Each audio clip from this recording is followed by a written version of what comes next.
महापौल का पहला आंकड़ा आपके सामने होगा। वोटिंग परसेंटेज का क्या संकेत है, क्यों 2014 में जो सबसे ज्यादा वोटिंग का रिकॉर्ड बना तो 10 साल से चल रही कांग्रेस सरकार सत्ता से बेदखल हो गई। 2014 में 76% मतदान हुआ था, जबकि 2019 में 2014 से 9% मतदान कम हुआ।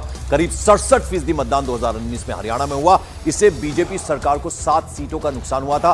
बीजेपी 40 सीटें ही ला पाई थी। त्रिशंकु विधानसभा में बीजेपी ने जेजेपी के साथ मिलकर फिर सरकार बनाई थी। तो अब देखना होगा, कुछ ही देर में वो पहला आंकड़ा हम आपको देने वाले हैं। मेहमान हमारे साथ जुड़ चुके हैं जी। अवधेश जी, जरा अब आप बताइए, हम आपसे पूछना चाहेंगे, अगर जम्मू कश्मीर की बात करें तो क्या लग रहा है आपको? इस बार आवाम बहुत खुश नजर आई क्योंकि उनको लग रहा था कि उनकी अपनी सरकार बनेगी और बड़े बेसिक मुद्दे जिनको लगा उन्हें कि अगर उनकी सरकार आएगी तो वो सब चीजें पूरी हो पाएंगी। और हरियाणा को अगर देखें, इस समय देखिए, जम्मू कश्मीर का चुनाव इस बार कई मायनों में ऐतिहासिक रहा। हम लोगों ने पहला चुनाव देखा जिसमें चुनाव लड़ना या वोट डालना ये कोई जीने मरने का प्रश्न नहीं था। पहले तो चुनाव लड़ना भी जो है ऐसा होता था कि बहुत सारे उम्मीदवार घर से नहीं निकलते थे, पोलिंग पार्टियों का पहुंचना मुश्किल होता था।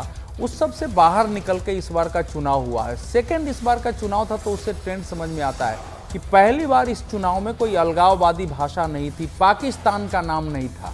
ये हम लोगों के जीवन का ये पहली घटना होगी, उसका कोई नाम नहीं था।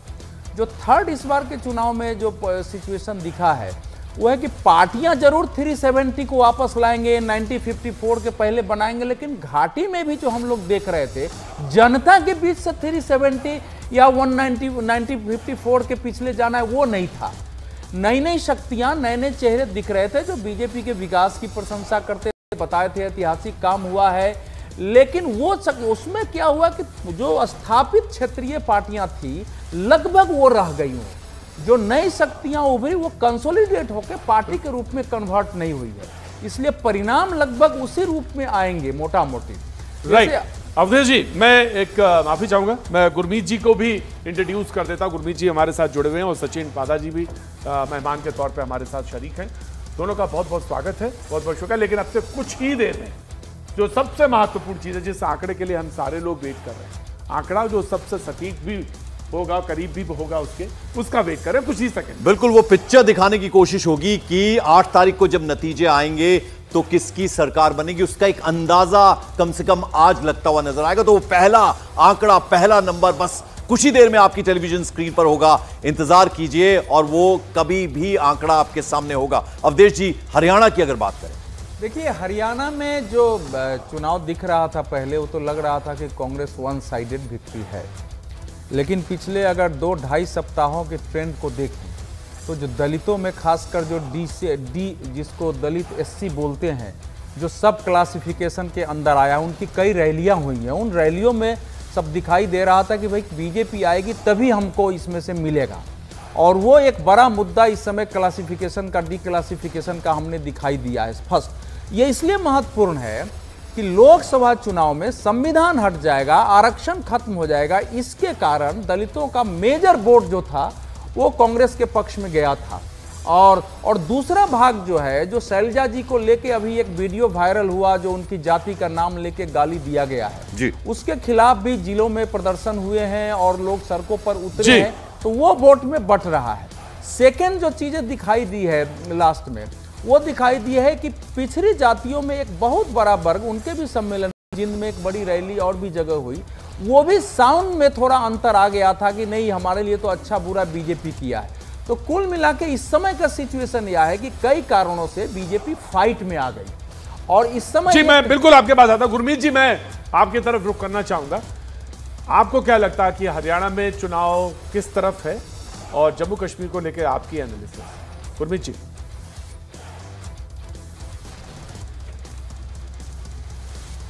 गुरमीत जी, आवाज आपकी म्यूट है, आप प्लीज अनम्यूट कीजिए। गुरमीत जी, हाँ जी, मैं आवाज ये कह रहा था, पहली बात तो अब तक का, वैसे तो मतदान प्रतिशत फाइनल तो मुझे लगता है कल तक क्लियर होगा, लेकिन अब तक का जैसे आपके, मैं अभी देख रहा था कि 5 बजे तक अगर 60% हुआ है, तो जो 2014 में जो रिकॉर्ड बना था हरियाणा में 76% का, जिसका आप अभी जिक्र भी कर रहे थे, वो तो टूटने के आसार नहीं लग रहे। अब मुश्किल यही लग रहा है कि हो सकता है बढ़ जाए, लेकिन मुश्किल यही लग रहा है कि जो पिछले चुनाव का आंकड़ा था, यानी कि लोकसभा चुनाव का अभी जो 2024 में, लगभग वहां या 70 तक भी जा सकता है।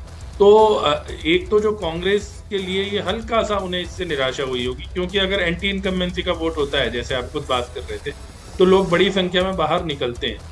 तो कहीं ना कहीं कुछ ना कुछ उसमें इसमें जो कम हुआ है मतदान प्रतिशत, क्योंकि देखिए जब लोकसभा का चुनाव हुआ था, जब अभी तो मई में, उस समय का जो मौसम और अब के मौसम और कई तरह की बातें उस समय कही जा रही थी।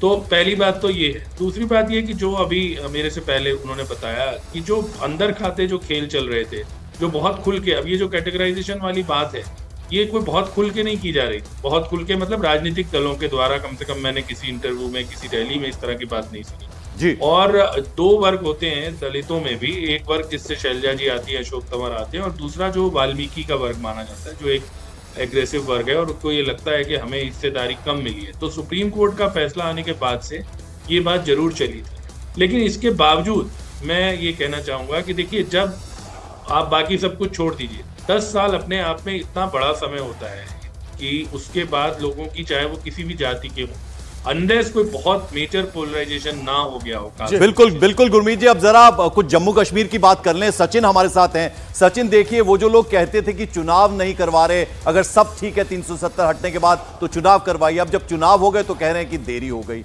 आप चूंकि बहुत अच्छे से जानते हैं जम्मू कश्मीर को, जरा समझना चाहेंगे इस बार का जो चुनाव है, हमने देखा सब कुछ शांतिपूर्वक तरीके से हुआ। इलेक्शन कमीशन को उसके लिए पूरा क्रेडिट जाना चाहिए, और चुनाव हुआ है, 3 फेजेस में हुआ है, और कहीं ना कहीं यह भी लगता है कि लोगों को अब चाहिए कि शांति हो, रोजगार आए, बिजली, पानी, सड़क, कश्मीर की जो पहचान थी उस वापस वो पहचान कश्मीर को मिले, इसलिए वोट करने आए।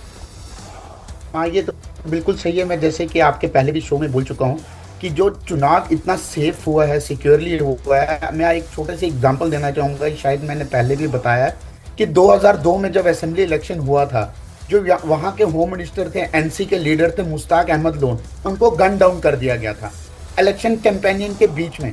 आप इमेजिन कर सकते हैं, होम मिनिस्टर को इलेक्शन कैंपेनिंग में गन डाउन कर दिया गया, टेररिस्ट ने गन डाउन कर दिया। और पोस्टर क्या लगाए थे टेररिस्ट ने कि democracy and elections are provided in इस्लाम।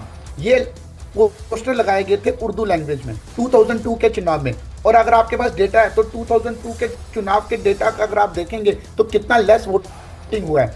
किसी जगह पे सिर्फ 570 वोट्स ही पड़ते थे, 570 वोट। तो 570 वोट्स जो होते थे वो वर्कर्स के ही वोट होते थे। तो उससे क्या होता था, एनसी को ऑलवेज उनको बेनिफिट मिला गया है।